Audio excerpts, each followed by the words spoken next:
Welcome to the DRI Resilience Excellence Summit, a special online event.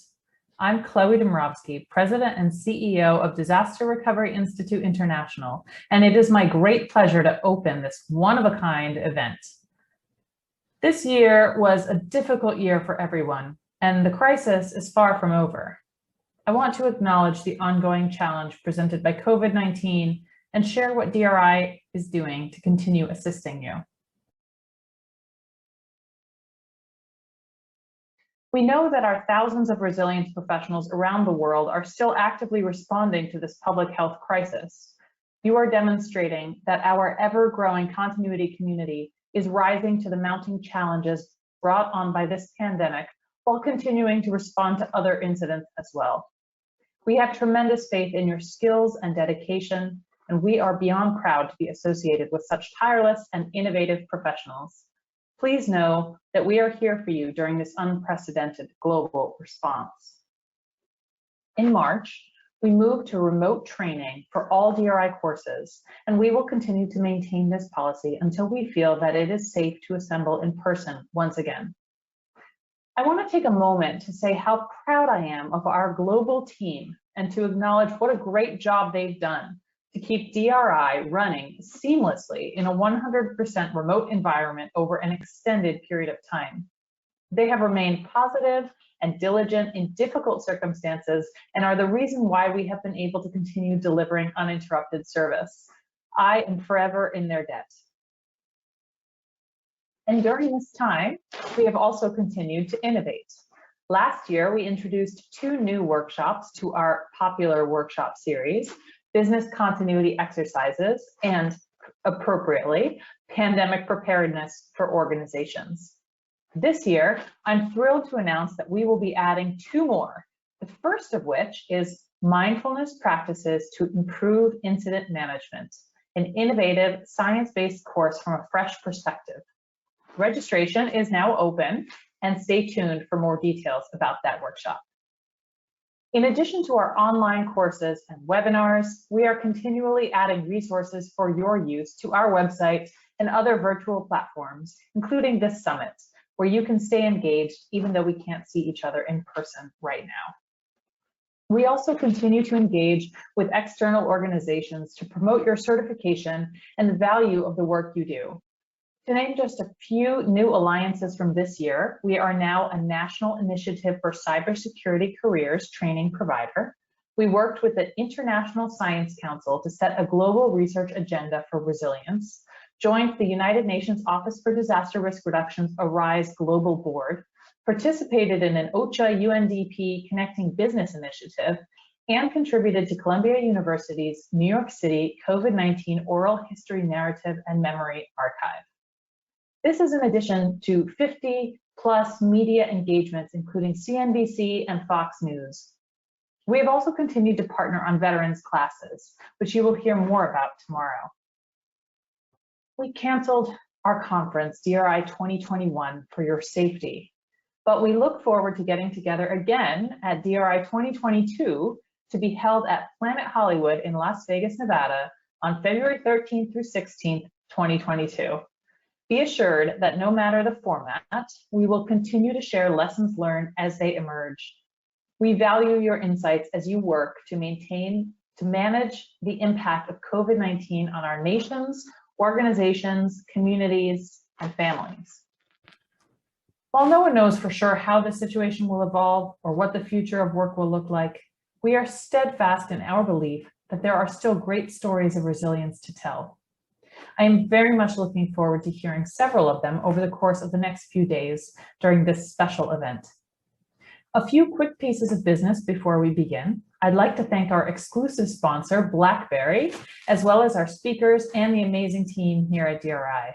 As a reminder, please register for each day of the summit separately. If you only registered for day 1, please visit our website to register for days 2 and 3 as well. You may apply for 2 CEAPs for each day of the summit for a total of 6.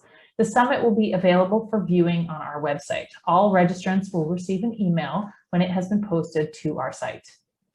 I'd also like to extend my congratulations to all the finalists and winners of the Awards of Excellence for your contributions to the industry and your professional accomplishments. The awards will be announced over the course of the next 3 days.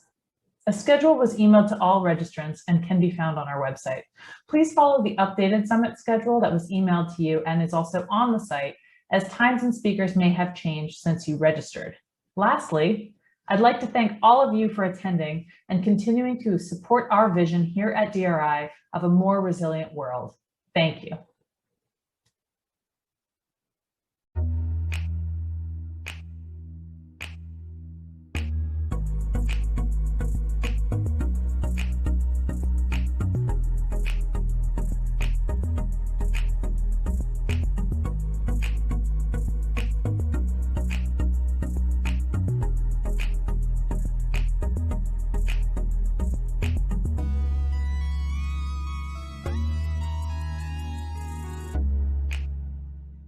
Disaster Recovery Institute. DRI International. Disaster Recovery. DRI International. Disaster Recovery International.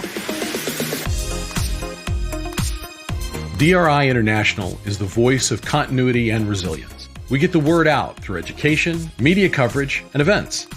This organization is full of true believers, people who believe passionately in what we do. What they should all be doing is paying attention to those essential businesses that have had to figure this out in real time, like grocery stores. What do you think are now the greatest threats to employee safety? Feeling complacent and the lack of effective communication among organizations. Cell phone towers get overloaded and service becomes unavailable for people who are caught in life-threatening situations. Texts take up a lot less bandwidth. They're more reliable in these kinds of situations, so it's important for people to remember, text, don't talk. Great tagline for that. Volunteers from the Disaster Recovery Institute are making Las Vegas a better place to live. Take a look at this video. It's from the Veterans Village of Southern Nevada, where volunteers are repainting the building. Are our cities and communities resilient enough to meet the SDGs? It's a work in progress. The answer would be no. But we have work to do, and we need to align better between public and private sector, and we can get there. I hope so. Certainly public-private partnership will help. Whether it's security risk or it's cybersecurity risk or it's business continuity risk or even if it's franchise or exchange risk, this amalgamation of risk helps organizations understand how to do risk transfer. We're looking at it from a supply chain point of view, from a risk management point of view.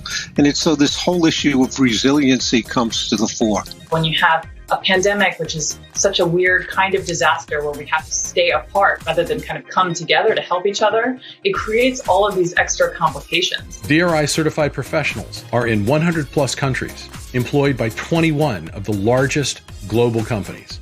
I think that we will see a lot more extreme weather. This is the new normal. Organizations need to conduct an analysis to figure out when their peak periods for their business are, when they might need to allocate extra resource or stockpile. If you're a florist, it might be Valentine's Day, or it might be for a beer supply or Super Bowl Sunday. The key is about building a culture of resilience. It all makes sense.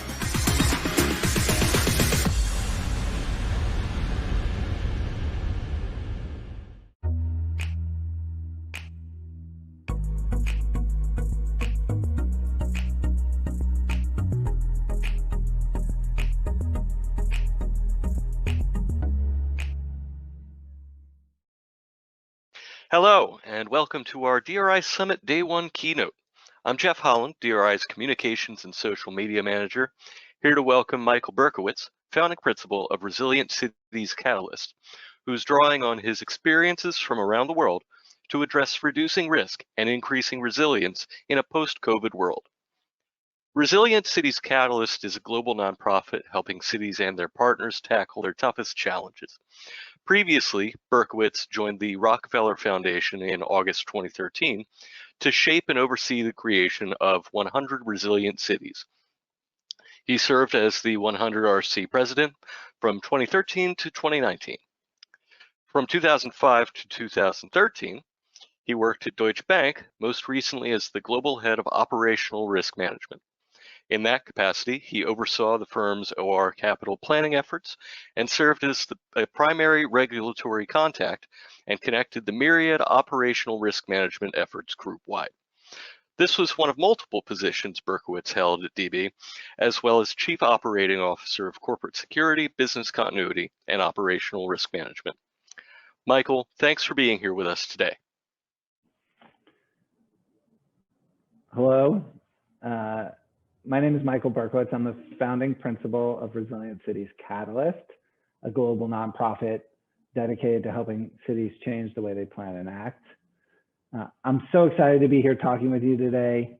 As you may know, I ran business continuity and crisis management at Deutsche Bank for many years, and I'm a CDCP holder myself. So I'm deeply appreciative of all of the incredible work that many of you have been doing over these past 12 months. And I'm a firm believer that we need all three sectors, government, private sector, and civil society, to work together to build the kind of resilience that we'll surely need over the years ahead. And to do that, I'm going to argue that we need a new approach, one that's less siloed and more integrated, one that's more inclusive, and an approach that, while we recognize and use the risk management principles that we're all familiar with, that we need to go further than that the past will not predict the future, that the 100-year floodplain or the historic wildfire risk profile or the global supply chain risk that we've all wrestled with in terms of interconnected cities, that landscape is changing so quickly that we need a new approach to build a kind of resilience that allows us to prepare for whatever comes next. And I'm going to talk about what that approach looks like in terms of municipal work, in terms of government work, about how the world's most innovative cities are preparing themselves for this uncertain future. But I think that the lessons learned by cities are equally applicable to the private sector, and I hope you'll find that interesting. So the last 12 months has been unprecedented. I'm not the first person to say that. But the way I look at it, it's been this story of compounding shocks and stresses. We've had the pandemic, we've had climate shocks unlike any we've seen. And here you see flooding in Asia, as well as the recent Texas freeze and water crisis. And of course, in the US, we've had upheavals over structural racism and social inequities. But where resilience thinking comes down here is that it looks at these various incidents as interconnected, that the same communities most impacted by inequity are the ones that are at risk to climate shocks, are the same ones that performed the worst during the COVID pandemic in terms of disease transmission and mortality. And while that can seem overwhelming with risk factor layering in over risk factor, it also gives us an opportunity to begin to address multiple threats with single interventions. And that's the story I want to tell you today. Before I do that, I just want to say a word about cities, because we've heard the obituary of cities written more than once over the last 12 months. The theory goes that as people are more aware and conscious of disease transmission, and as they have more options to work outside of central business districts, they're going to migrate to places of less density. And while I think we might see a little bit of that in the short term, and we probably have seen some of that in the short term, over the long term, cities are still going to be the drivers of our economy. They're still going to be the place where the most people live. In fact, 55% of the world's population lives there now, and by the middle of this century, 70% of the world's population is still predicted to live in cities. And they're going to require an awful lot of investment, both to deal with the climate threat as well as growing population. And as such, they're going to be centers of opportunity. And so we really need to figure out how to make our cities less fragile and more resilient for the years ahead. And that's the story we're going to talk about now. The way we've been thinking about that is this practice called urban resilience. Simply put, urban resilience is about a city's ability to survive and thrive in the face of disaster. The textbook definition that we use is the capacity of individuals, communities, institutions, businesses, and systems within a city to survive, adapt, and grow no matter what kind of chronic stresses and acute shocks they experience. And the way cities do this is they build a kind of capacity. They build a capacity of social cohesion where neighbors check on neighbors. They build diverse middle-class economies. They underpin that with strong multi-use green infrastructure, and they set up governance systems with multiple stakeholders at the table. All of those capacities help cities survive, adapt, and grow no matter what the threats are. And that's what we call resilience. And we've been talking now also about this new concept called the resilience dividend. It means, it tries to speak to, in the old days, we used to have single purposes for each intervention. So you would build a flood or seawall to keep the water back, or you would install a program to reduce poverty, or you might build a highway to promote transportation. And what resilience dividend tries to think about is how each intervention is an opportunity for multiple capacity building along multiple scales. And that's how the world's most innovative and resilient cities are thinking about their risks and opportunities, and what I want to talk to you about today. First example of the resilience dividend comes from Paris. Paris applied to the 100 Resilient Cities program that I was the president of, and really wanted to focus around climate shocks. The mayor of Paris, Mayor Anne Hidalgo, who was actually just reelected last year, wanted to talk about air pollution, flooding, and the urban heat island. But then, of course, 2015 happened, and there were 2 terrorist attacks and a refugee crisis. And so what resilience thinking tries to challenge us is, how do we think about all those things together? What we helped Paris do is think about their interior school courtyards. Paris has some of the lowest amount of public green space of any world capital, but they do own 561 schools, each of which has an interior courtyard where the children play. And those courtyards are almost all concrete. Collectively, individually, those courtyards are small, but collectively, those courtyards comprise over 700 acres of space in Paris city itself. And so what we did is we helped Paris reimagine what they could use those courtyards for. And the Oasis Schoolyard program was born. And what you see here is a rendering from a consultation with school children, with some of the neighborhoods, with school construction professionals, with climate change activists, to understand how they might better use the schoolyards. Here's an example of what they did. First of all, they put green features like bushes, grass, and trees. And they built a lot of light-colored substrate, light-colored, heat-reflecting substrate. The primary purpose of this intervention is to break the urban heat island. Then they added rainwater capture and storage and permeable surfaces to reduce the impact of flooding.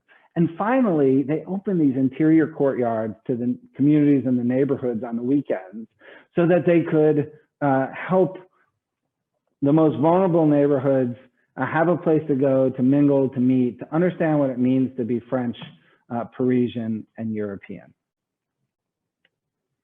And here you see the resilience dividend. On the bottom left is the primary purpose of this intervention. It's to break the urban heat island. But you also get reduced flood risk, you get increased social cohesion, and increased green space. All of these capacities are going to help Paris become more resilient for whatever the next crises. And, this is not an insignificant thing, given that we're going through a crisis now, the COVID pandemic, that impacts people with poor respiratory health. This is an incredible gift to them and somewhere that they can go meet, mingle, and be outside in a safe environment. The next example comes from the Indian city of Mumbai. It's a neighborhood called Matunga. It's kind of in the center, the geographic center of Mumbai. For those of you in the financial services center, it's just north of Lower Parel and a little bit south of Sakinaka, two places where you may have visited. It's an area that's rich with heritage and culture. And this project actually came from a local citizens group called One Matunga, who wanted to improve the derelict spaces underneath the vehicle flyovers. Now, Mumbai, like many rapidly growing Asian cities, suffers from poor use of space and crumbling derelict infrastructure, as well as urban flooding. And so what this did was repave and green the spaces underneath this infrastructure so that people could both recreate and transport themselves. And it provided additional vegetation and beautification to the neighborhood. Here you see what the resilience dividends of a single intervention are. You get reduced pollution and reduced flooding, and you get increased economic growth because the merchants benefit from all the pedestrian traffic, and of course increased road safety because people are transporting themselves in a place that's physically separated from the cars. And this project was so popular that it influenced the city government, the Bombay Municipal Corporation, to design and build 29 more gardens under their bridges and flyovers. So here we started very small with one piece of infrastructure, but it was so popular, it was able to be replicated all over the city. The two examples I just gave are infrastructure examples. Let me give you one about policy, and that's around economic conversion in New Orleans, Louisiana. As you probably know, New Orleans is both overexposed to the petrochemical industry in terms of jobs, as it is overexposed to climate change in terms of rising sea levels and hurricanes and coastal storms. And so New Orleans wanted to reduce its exposure to the petrochemical industry. And its business group, GNO Inc., did a study that actually showed that petrochemical industry jobs were very similar to water management jobs. The water management being the practice of helping control and manage flooding, both on a large scale and a small scale. There are plumbing jobs, there are skilled trade jobs, and it allowed New Orleans to take something that is viewed as a weakness. It's catastrophic flooding like in Katrina, and it's chronic flooding on a day-to-day basis, and begin to build a core competency and turn that into a strength. What New Orleans did was it seeded a number of academic programs at the big prestigious universities like Tulane, as well as did job training programs at its community colleges like Delgado Community College, for those of you who know New Orleans. And it stood up the Water Institute as a center of water-specific research and practice. And it built in job training and development money to all of its large infrastructure projects like the Gentilly Water District that you see here.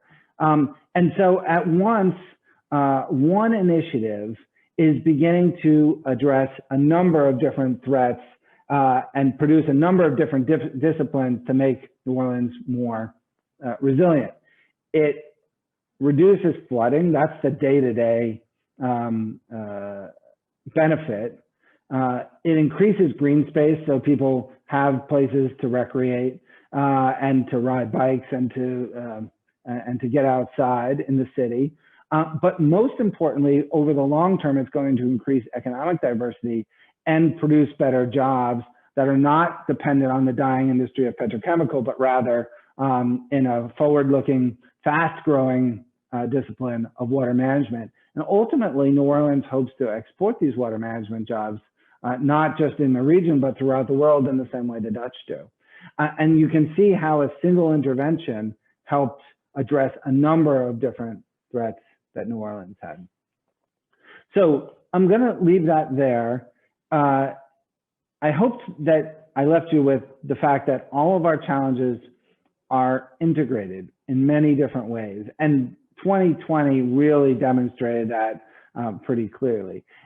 And while that is in some ways daunting, it also is an opportunity because it allows us to address multiple challenges with single interventions through what we call the resilience dividend. And that by private sector, government, and civil society working together, we can develop resilience approach and make ourselves stronger, less fragile, and ultimately more resilient for the years to come. Thank you very much.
I'm Karina de Alican, Fulbright Scholar, Senior Manager of Enterprise Risk and Business Continuity at Edwards Life Sciences, and UCLA Certified Mindfulness Instructor.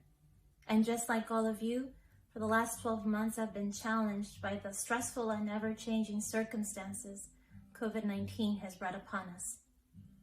According to a recent study by the CDC, stress and anxiety levels in the second quarter of 2020 were 3 times higher than in the same time period in 2019. Now, this comes as no surprise to any of us. It is now more critical than ever to take good care of our physical and mental well-being. And that's why at DRI, we're excited to share with you the good news that we've developed a brand new course, the first of its kind in the space, to leverage mindfulness practices so we can improve incident management. Scientific research shows that a regular mindfulness practice can help us lower stress, increase emotional regulation, and make better decisions. As part of this course, we will learn how the brain works and how with mindfulness practices, we can lower reactivity, increase cognitive functioning, and situational awareness. We will also learn about the most common decision-making traps we fall into when we're managing a disruptive event and how to avoid them. Finally, we'll share with you a mindfulness toolkit that you can use for your professional and personal practice and easily integrate it into an existing business continuity management training and exercise program. All of this through interactive lessons and short guided meditation exercises. We hope you can join us on this journey. Thank you for your time, and please be safe and take good care.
I'm Russell Wooldridge, Senior Director of Business Development for DRI International.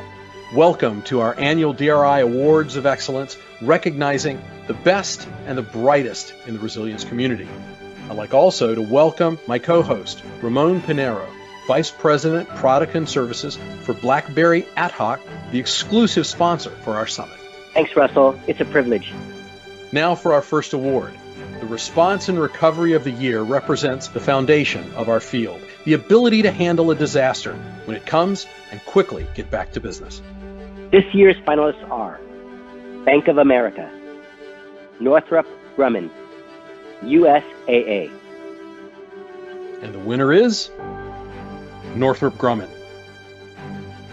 Next up is the COVID-19 Response and Recovery Award, a brand new award designed to recognize exemplary response to the pandemic.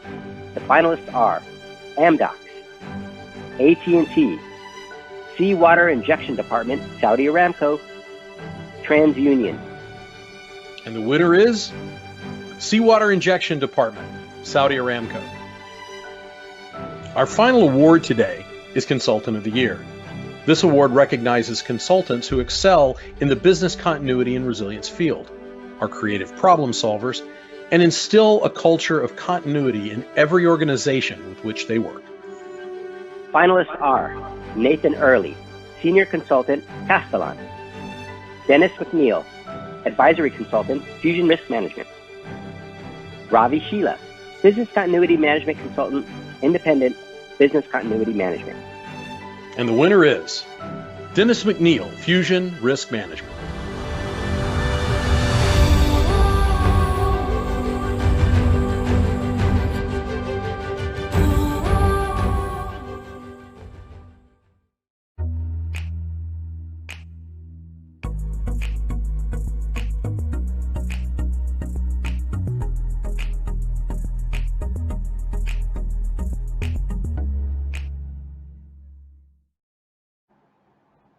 Hello.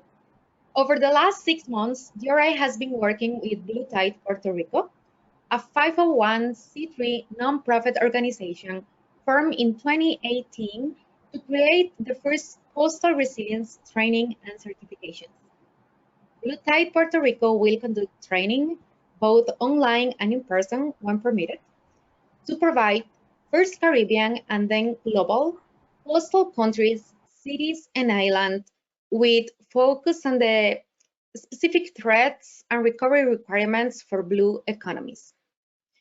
This training and certification are part of the overall Blue Tides Blue Academy, which is dedicated to supporting marine-related specialized needs by providing technical skills, training, capacity building, and workforce development. In addition to aiding coastal communities by developing capacity for disaster impact mitigation and resilience to safeguard the blue economy through business continuity.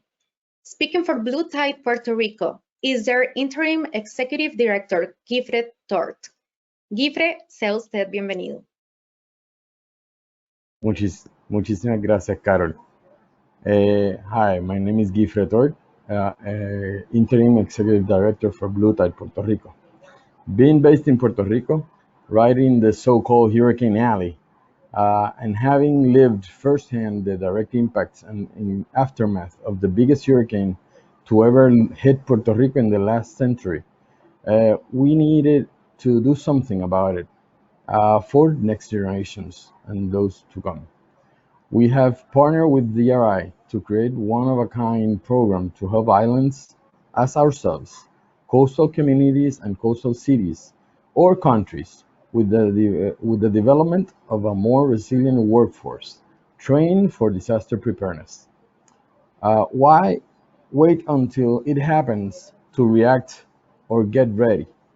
We have to be ready to save lives and learn how to mitigate possible impacts on critical infrastructure and our own businesses.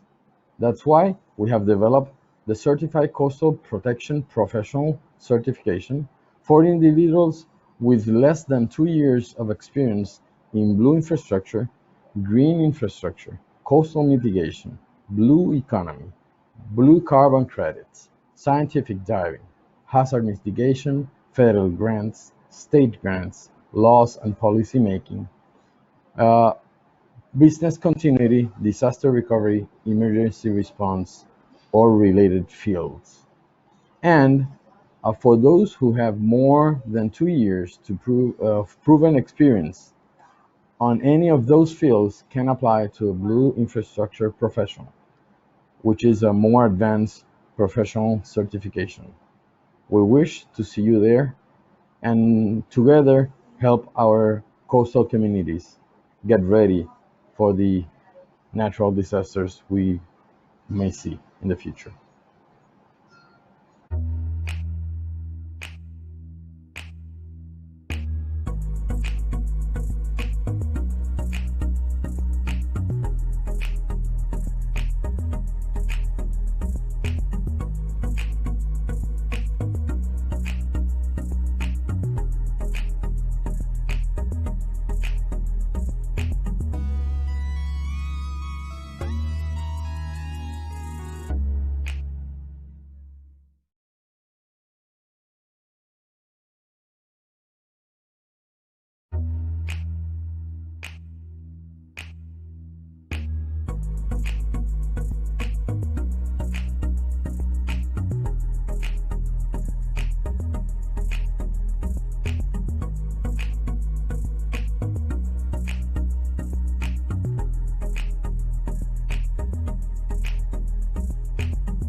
Welcome, everyone. My name is Dave Chandler. I'm the Assistant Vice President of District Cash Support at the Federal Reserve Bank of San Francisco. What my office supports all of the cash operations in the 12th District. And by cash operations, I'm referring to the movement of currency and coin within the 12th district. The 12th district is the 12th. There are 12 districts in the system, the 12th being the largest system. It covers 9 western states and American Samoa, Guam, and the Commonwealth of the Northern Mariana Islands. Our district also has 1/5 of the nation's population. We have 5 cash offices: Los Angeles, San Francisco, Salt Lake City, Phoenix, and Seattle.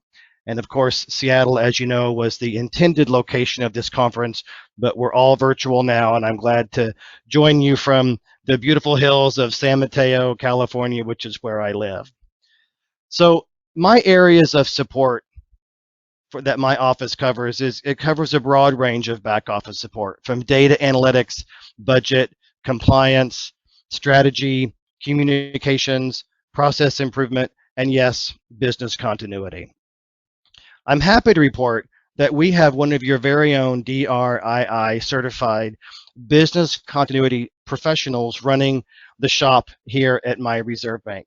She and some of her business continuity colleagues in our district will be presenting a webinar through DRI later this year. So first, a little background. I'm here on behalf of the Cash Operations Group, where business continuity is a top priority. Today, I'm going to share with you some highlights of how the COVID pandemic challenged us in 2020 and to some extent continues to challenge us today, and also how our business continuity strategies prepared us not only to respond to the unfolding challenge of the pandemic, but rise to the challenge as well. And by rising to the challenge, it means that we needed to push the boundaries on agility and resiliency. And the 3 examples I'm going to talk about today briefly on agility and resiliency are protecting the safety of our employees, addressing the disruption in the coin supply chain, and reacting to an unprecedented demand for cash. So the first topic, protecting the safety of our employees, people first, which is what we say inside the bank from a strategic standpoint. The people really are first and foremost as we meet our mission. Because without the mission, well, without the people, there is no mission to fulfill. And there is no better way to protect our employees but by having a robust business continuity infrastructure that remains ever vigilant and watchful. And our infrastructure endeavors to stay in a proactive posture. And in doing so, I look back to the 4th quarter of 2019, from 2019 all the way through December and January and February. Our business continuity function were tracking the events out of China. We were following comments and guidance out of the CDC. We were looking internally at our supplies. We were adding to those, we were inventorying our supplies of PPE and making sure they were sufficient. We were also adding to them by looking for and adding remote thermometers for wellness checks for our employees and visitors and vendors. And rolling into March of 2020, our business continuity was in full swing. We sent most of our employees home the 1st or 2nd week of March. All the non-essential staff was sent home, and also the high-risk staff per the CDC guidelines. All the essential staff stayed on site, and that staff was our cash operations, our on-site police services, our facilities team, and our workplace services. But as March rolled into April and rolled into May, as this pandemic was deepening and broadening, one of the earliest and key strategic decisions that we made at our reserve bank was reorganizing those essential site operations to align with the operations in the safety group. So there was an actual reorg to all those groups that I just mentioned: cash, police, facilities, and workplace services. The reorg, so they were all within one area to increase agility, efficiency, and resiliency.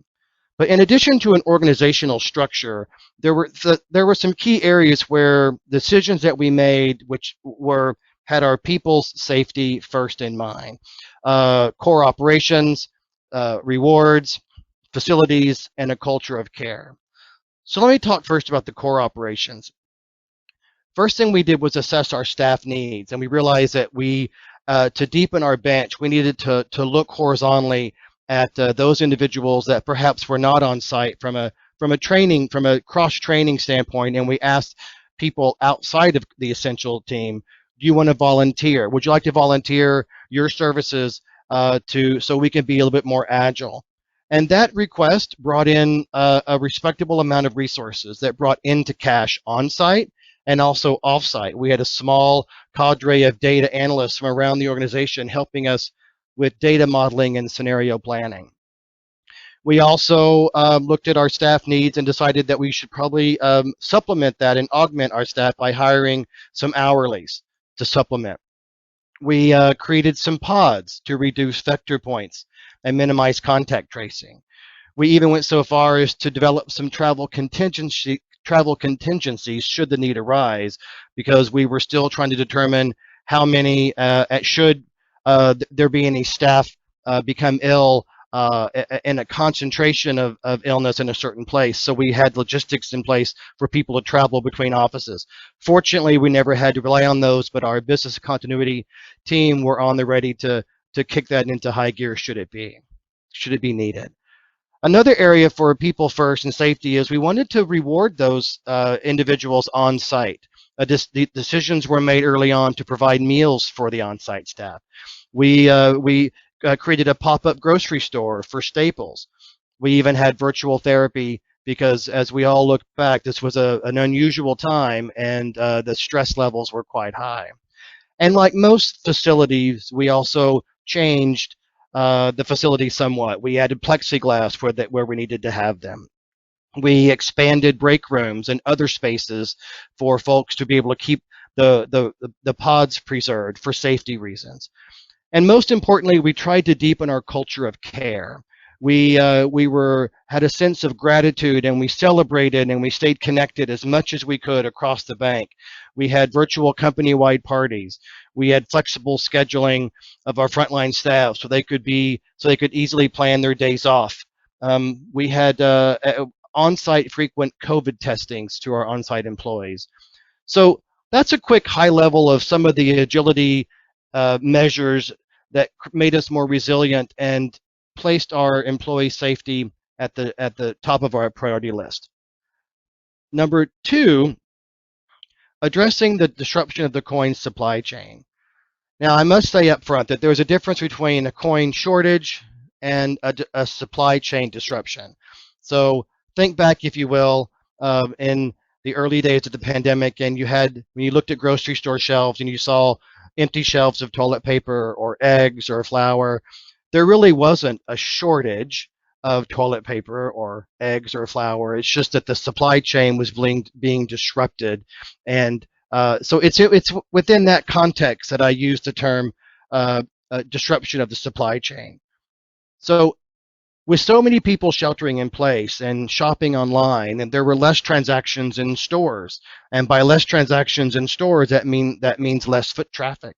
And less foot traffic means that there's not a lot of coin being circulated. And in a normal environment, there's a river of coin traveling, moving every single day in this country.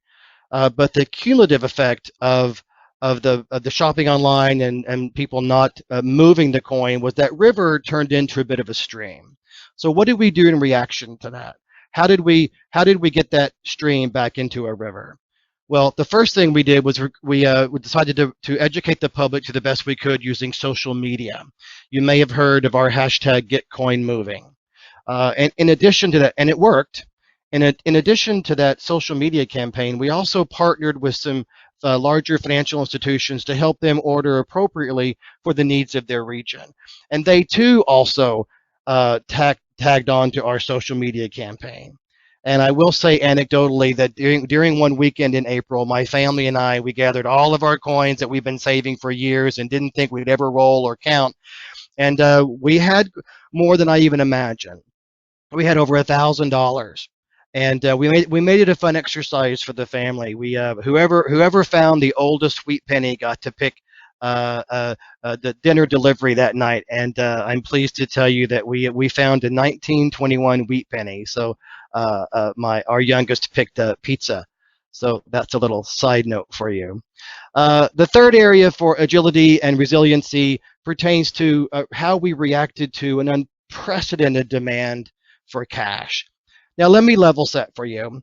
Some of you may know this and some of you may not, but contrary to public perception, we, the Federal Reserve, we don't print money. That duty belongs to the Bureau of Engraving and Printing. Now, keep in mind, the Bureau of Engraving and Printing, much like the Fed and much like many of you and your companies, they were also implementing social distancing and they were reacting to the pandemic as well. So they had their own internal challenges to address. But there were two dynamics converging at the same time to increase the demand for cash greatly. Number one is the Federal Reserve, as you know, is a central bank, and so our primary customers are banks.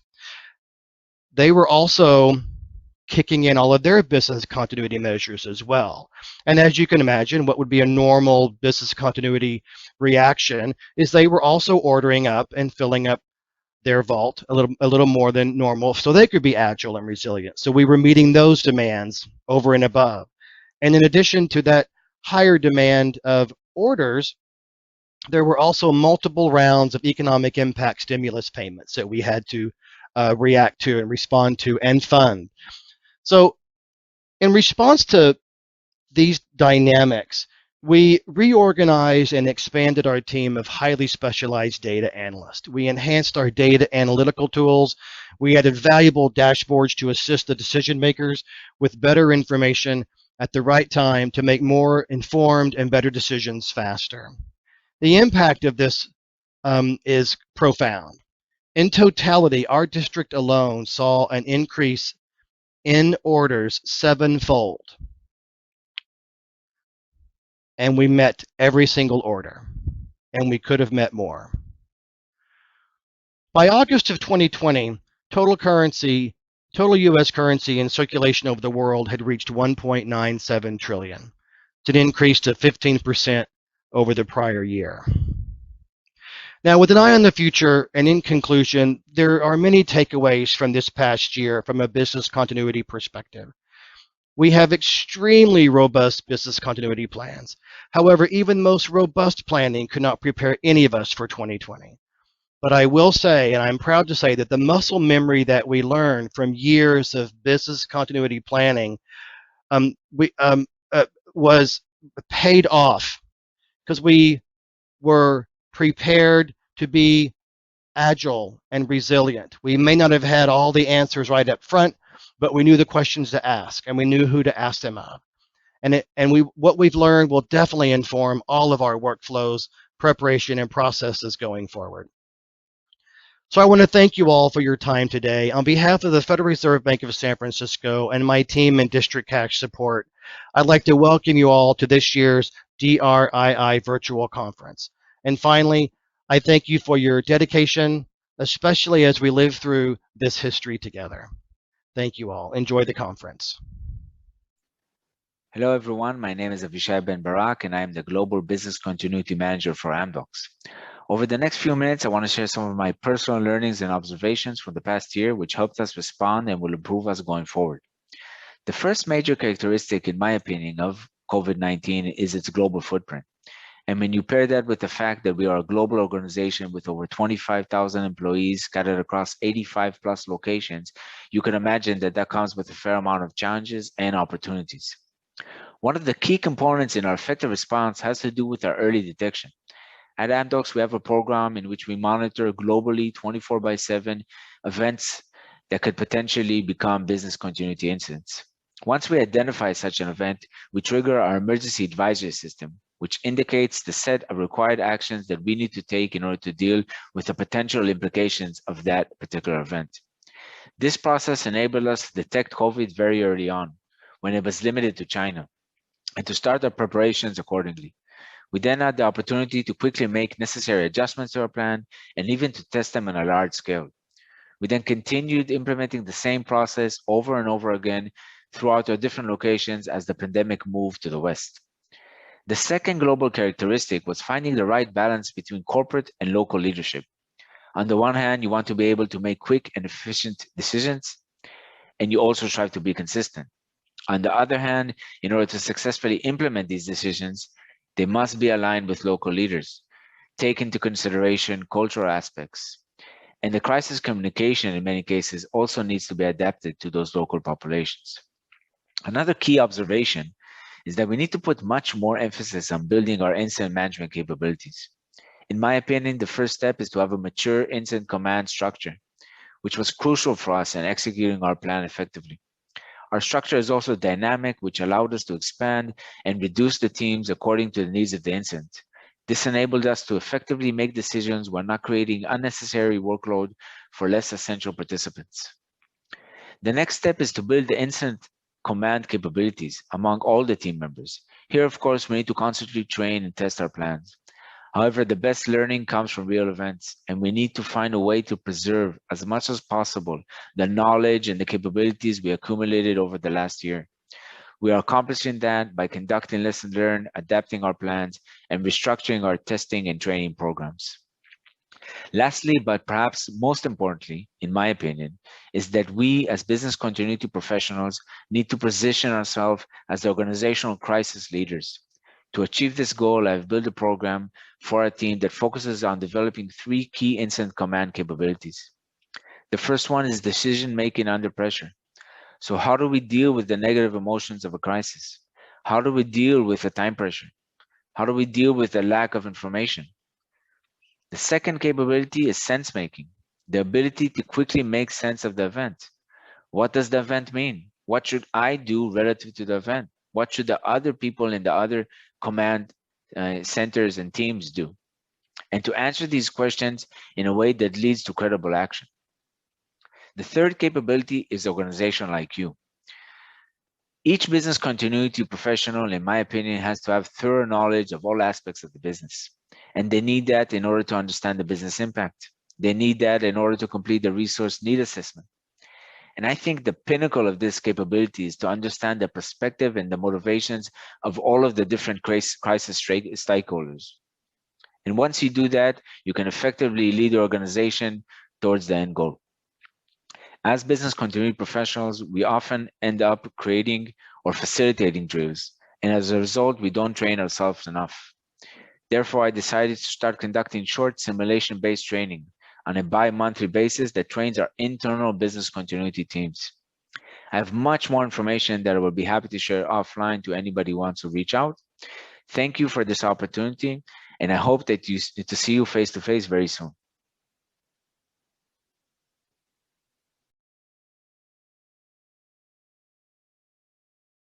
Hi, this is Christina Corey with AT&T. For AT&T, planning for and responding to contingencies is a way of life. The COVID-19 pandemic impacted every aspect of society, and AT&T was certainly no exception. This pandemic affected all areas of our business, from our frontline retail and field teams to construction and engineering teams to HR, customer care centers, and our network support teams. We have a team of experienced business continuity experts and extensive experience in planning for and responding to a wide variety of situations, from hurricanes and floods to winter weather and power outages, and even communicable infectious diseases. In 2020, AT&T was ranked third by Forbes in their top 100 employers' response to the pandemic. Our success was largely attributed to the following. AT&T closely monitors health outbreak developments by local staff and health authorities. We have response plans in place to take appropriate steps to continue to maintain delivery of customer service while considering and addressing the needs of our employees, our company, and their families. Additionally, through our business continuity planning program, AT&T maintains a communicable infectious disease response plan. In late 2019, due to the potential for regional pandemic, certain components of the plan were activated to safeguard our employees and customers abroad. And as the scope of the pandemic reached global proportions, the plan components were adjusted and implemented globally. AT&T's communicable infectious disease plan includes an established cross-functional team comprised of operational organizations, which include human resources, legal, labor relations, procurement, property management, logical security, environment, health, and safety, among others, and each played a critical role in our response. The framework under which we operate for events is flexible and supported the augmented needs during the COVID-19 global pandemic, which allowed the company to remain operational. Throughout this event, AT&T has and continues to maintain close links with federal, state, and local government agencies, health authorities, and medical experts. We also incorporated external advice and guidance to expand upon our existing response plan approach. In managing an event of this magnitude, A variety of strategies and contingencies are leveraged depending upon the work function, risk factor, location, and customer interaction protocol, with the focus always on the safety and well-being of our employees, customers, and the communities we serve. Upon initial notification of the COVID-19 global pandemic outbreak in the Asia-Pacific region, AT&T activated the Corporate Event Management Response Team. This core cross-functional team manages events that have potential to impact employee health and safety and business operations for a wide variety of events. As there were corporate-wide strategic decisions that required top executive-level engagement, the COVID-19 global pandemic was the first event that necessitated the activation of the AT&T Executive Command Council. This Executive Command Council is comprised of officers across all business units, and their direct engagement enabled quick response. Through daily sessions, decisions reached included establishing guidelines and provisions for business travel by employees, work-from-home provisions for all work functions approved, human resource policy considerations, and long-term operational strategies for business activities, all while continuing to manage the business on a day-to-day basis while also experiencing a growing demand on our network. Additionally, our retail, customer care, and field team operations protocols were quickly revised to ensure alignment and support of state and local executive orders, and also ensuring the safety and well-being of our frontline team members. Work-from-home arrangements are also a key component of our response plan. For the COVID-19 global pandemic, these arrangements were implemented initially for pre-approved and previously equipped employee groups. However, additional provisions became necessary to further our social distancing solutions in staff work locations and fleet management, resulting in larger work-from-home eligible groups. Our human resources team maintained and administered human resource policies for our employees. These policies included COVID-19 paid time off, quarantine and sick leave parameters, in addition to a recognition component for employees who continue to display tireless and effortless engagement in the company's frontline response. Our property management teams were faced with new challenges for staff work locations, including retail and customer service locations and warehouses and garages. Locations that remained staffed quickly implemented proactive and reactive disinfecting protocol processes. These included increased frequency cleaning for high-touch points, common areas, and individual employee workspaces. Signage was also installed in AT&T managed facilities, notifying occupants of accessible workspace, social distancing protocols, and availability of provided personal protective equipment, including face coverings and hand sanitizer. Our procurement team faced a number of challenges as well and resolved significant issues related to the limited availability of personal protective equipment. Consistent with the Center for Disease Control recommendations, alternate disinfecting solutions and face coverings were procured and distributed. This procurement process was operationalized, and the personal protective equipment and disinfecting solutions continue to be utilized today. As the local health authorities became overloaded with community outbreak cases, AT&T established an internal employee triage process. This process included establishing a team of subject matter experts to appropriately triage each case reported. The team included representatives from the impacted business unit, human resources, environment, health and safety, property management, and our global emergency management center team. The team considered risk factors including workplace exposure, customer exposure, additional cleaning requirements, and HR policy applicability for each employee case. And from a customer and external support perspective, AT&T supported various communities that experienced local impacts due to the COVID-19 global pandemic. AT&T is committed to service quality, and we offer a wide variety of business continuity services designed to help facilitate the continuous operation and availability of customers' critical business processes, applications, data, work centers, and networks. These products and services were consistently delivered to meet the ever-changing needs of our customers as they too were faced with changing their business operating model and staffing plans. These efforts included committing $5.5 million to support first responders, medical personnel, and others in need, providing more than 25 million meals while working with Feeding America, the Salvation Army, Team Rubicon, and World Central Kitchen. And in May of 2020, AT&T launched the AT&T Summer Learning Academy to help students located everywhere in the world when they were faced with an environment in which internships were no longer available. AT&T offered a free, self-paced online learning program which was intended to provide an opportunity for students to continue to grow and prepare for a life after graduation. The curriculum included professional development and business acumen coursework with a focus on long-term and future benefits. AT&T expanded its Access program as well, which provides internet access at $10 a month for limited income households and offered free service for new eligible customers participating in the National School Lunch Program and Head Start. And finally, AT&T pledged to keep Americans connected by waiving late payments and not disconnecting consumers because of an inability to pay caused by COVID-19 economic hardships for a specified time frame. Ultimately, our overall preparedness approach and active leadership engagement at all levels allows AT&T to continue to remain in a strong position of preparedness.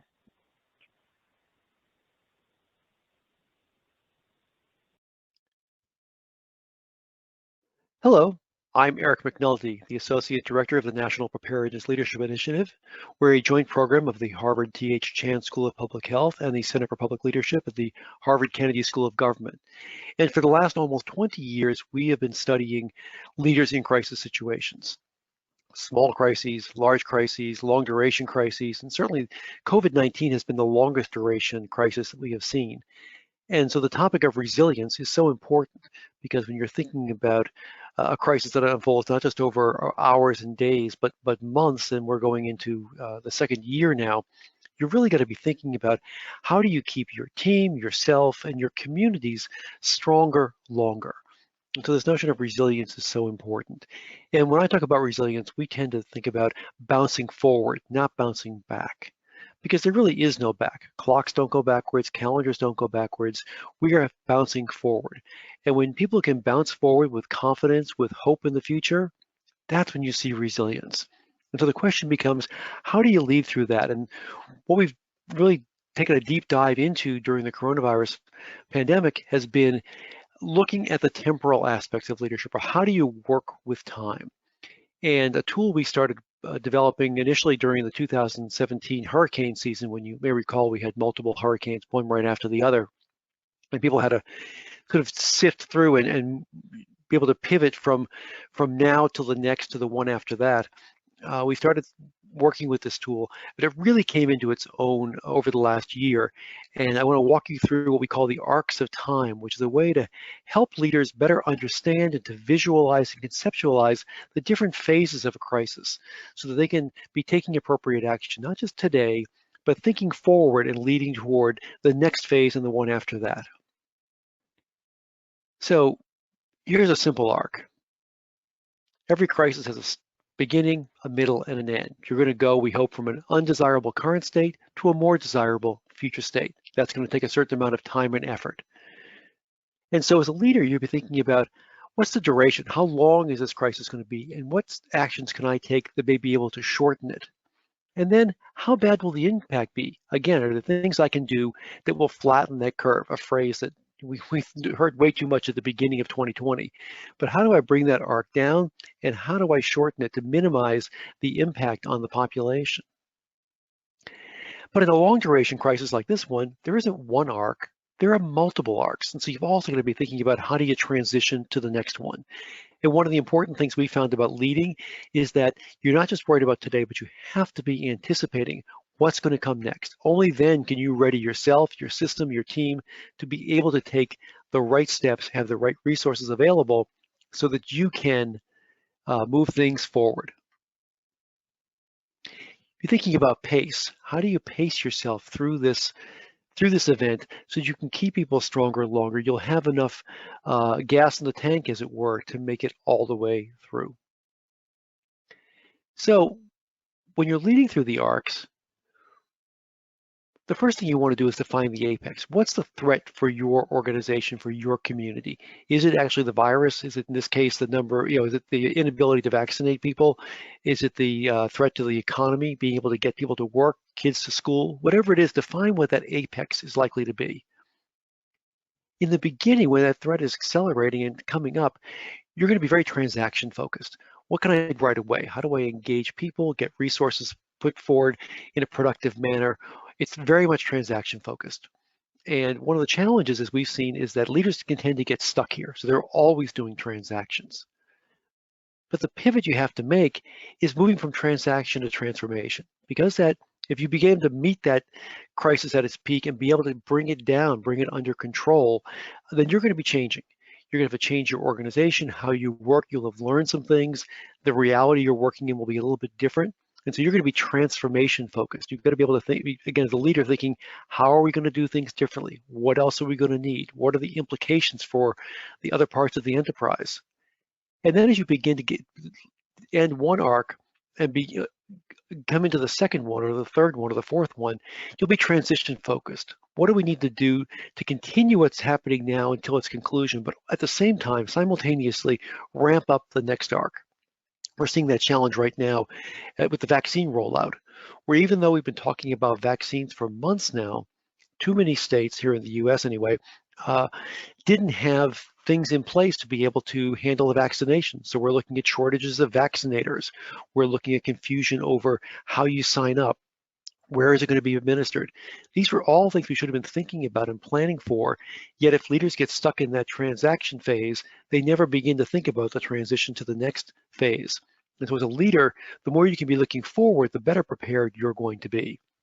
So again, this is a tool which we were developing, and we've seen people really grab onto it and use it during this crisis, which is why I wanted to share it with you today. And I just wanted to share with you quickly some of what we saw we forecasted a best case and a worst case back in mid-April, which this will show you how you can use this tool and where it can be effective. So as the best case rolls out here, you can imagine you identify the vaccine, you deploy your PPE, your respirators, people are masking up, they're using social distancing, and terrific. As you go over, you see each arc gets smaller, you're able to reopen schools. Even when new cases emerge, you're able to handle it because you've got capacity in the system, and all the way you're able to get to a next normal by summer of this year. By contrast, here's the worst case. And I'm sad to say that if we've watched this roll out, we were much more accurate with the worst case than we were with the best case. And you can see here, each arc is getting higher. The duration of the pandemic is pulling out. You're seeing that the healthcare system is stressed. The civil society begins to show stress. We saw that with the social justice riots over this past summer, and then into the activities in the fall, and most recently around the inauguration. You see things getting worse and worse. And as a leader, what you want to be thinking about is, where are the decision points here? Where are the levers I can pull to get me not to that worst case outcome, but to that best case? And by mapping them out over time and looking at it, again, it gives you a way of visualizing what's happening and thinking about how you can work with time to get as close to that best possible outcome as possible. So as you're thinking about your resilience and that of your team and your community going forward, be thinking about time and how you work with it, the impact you can have on it, how you can speed things up, slow things down, because in the end, those will be critical to maintaining resilience. Thank you so much for your time today. You can see our website here on my final slide. You can find more information there about the arcs of time. I hope you find this useful, and thank you very much.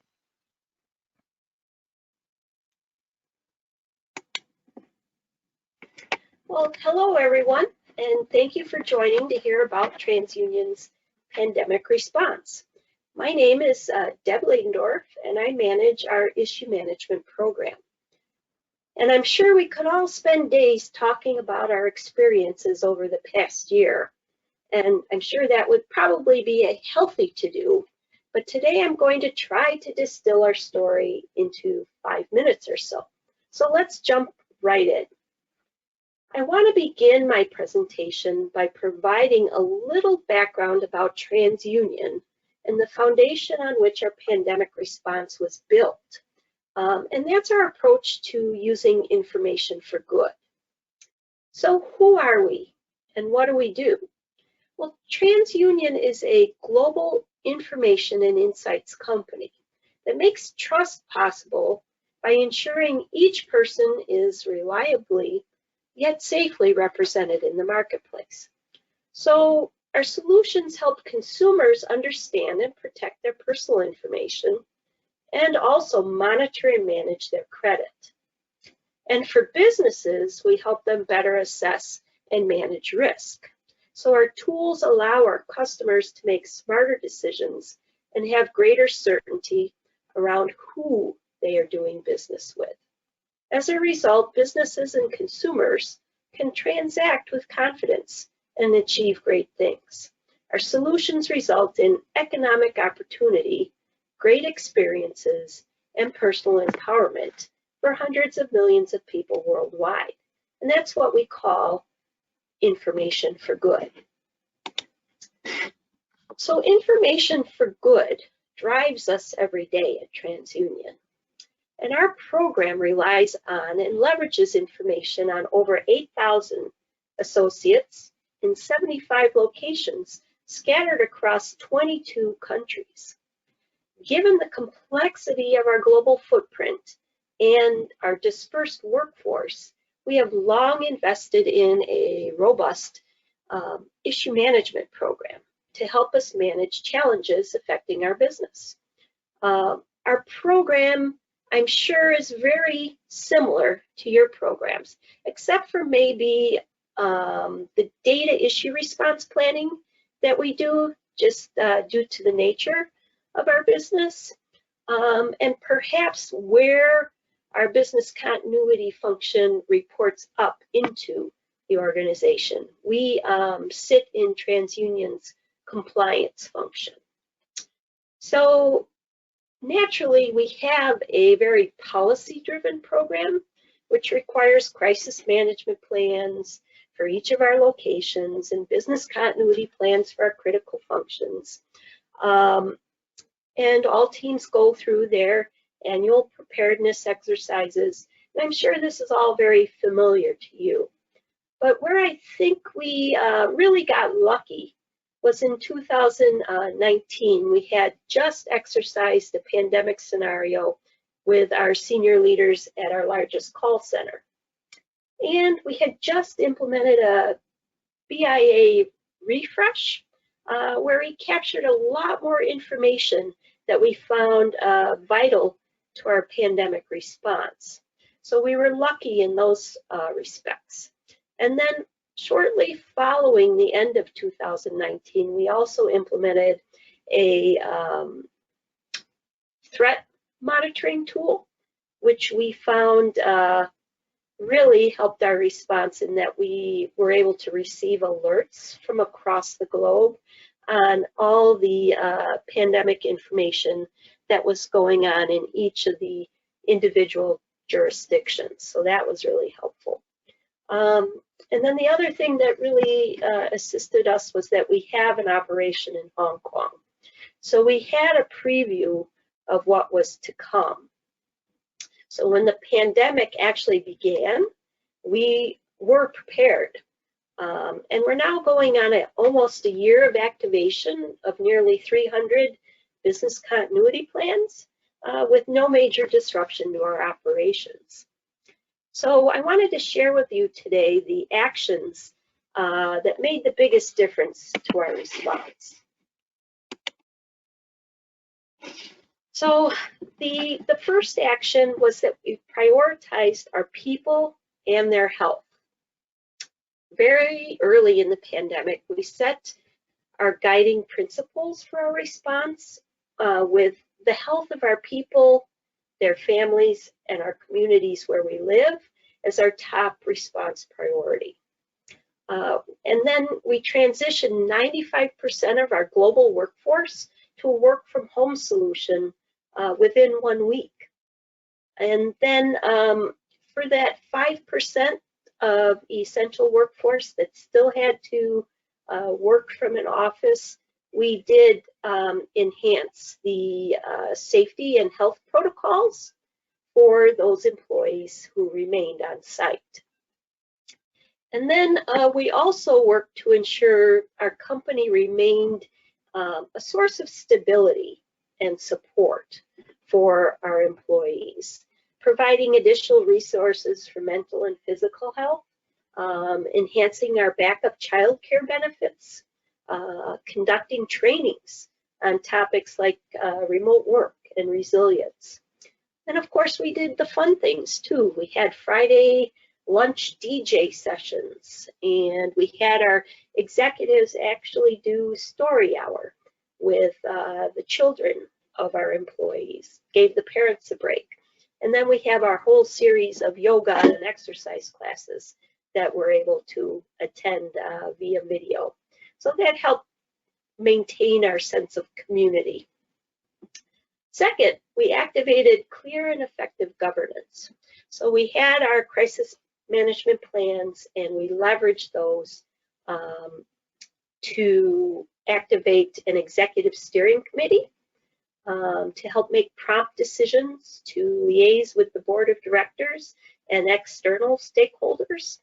And we also activated our corporate response team, who's accountable for the day-to-day actions of our response.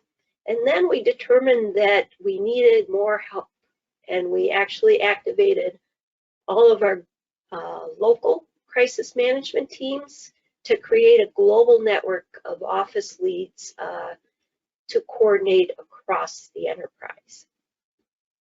The third thing that we did was we really dialed up our communication and listening.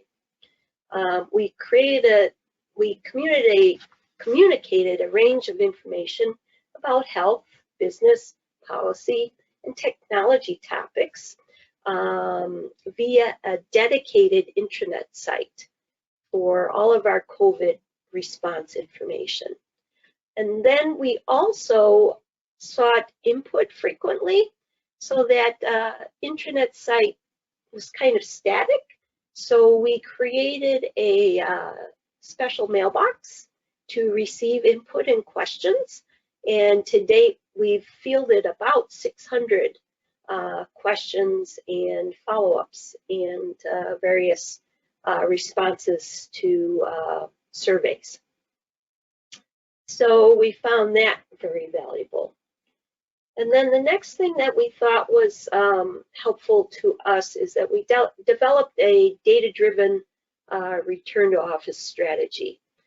So we'll base our return to the offices on data-driven criteria that prioritize safety. And we developed technology tools in-house to track our key readiness metrics for each of our locations and to manage the number of people in each office at any given time. So those tools we're using today, because most of our people are still working from home. And the last thing that we found helped us is that we leveraged guidance from the public and private sector health authorities and input from our networks. So we tapped into all of the reliable resources of intelligence and information and really leaned on our membership in our private public sector alliance in Chicago, and that group is called Chicago First. And that gave us a nice opportunity to be able to speak with the public sector health authorities directly, and to also network with other businesses within the Chicago land area and to understand what issues they were facing and what were some of their best practices. So we leveraged that relationship heavily.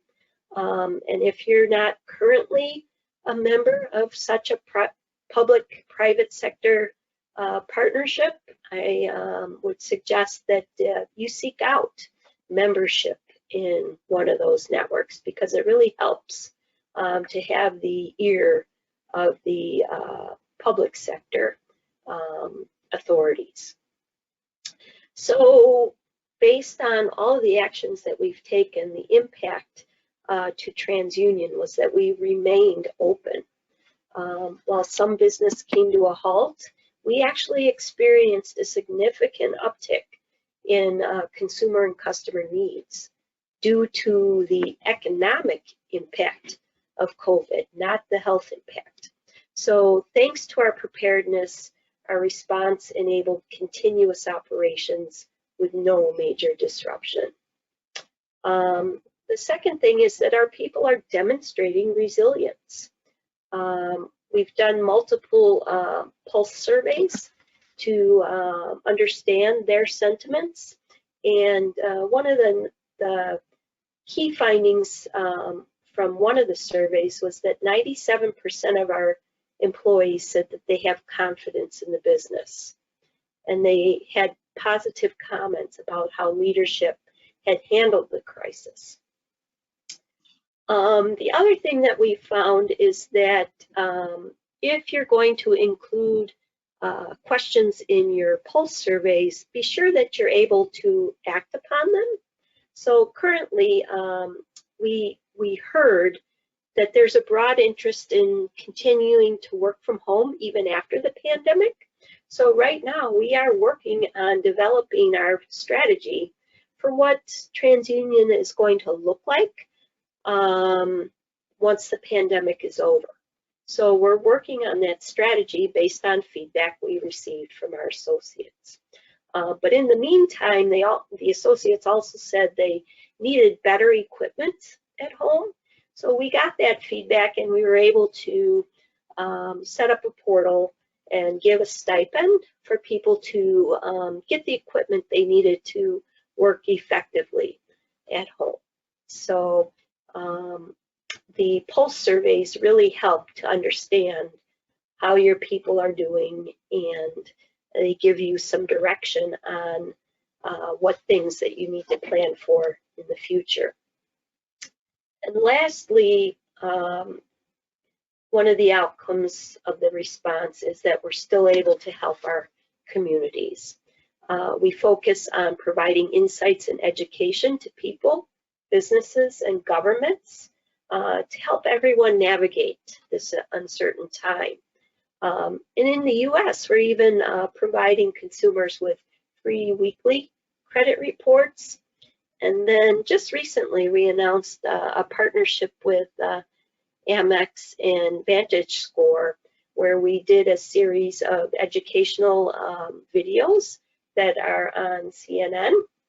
And we're using that to educate consumers on the economic impacts of COVID.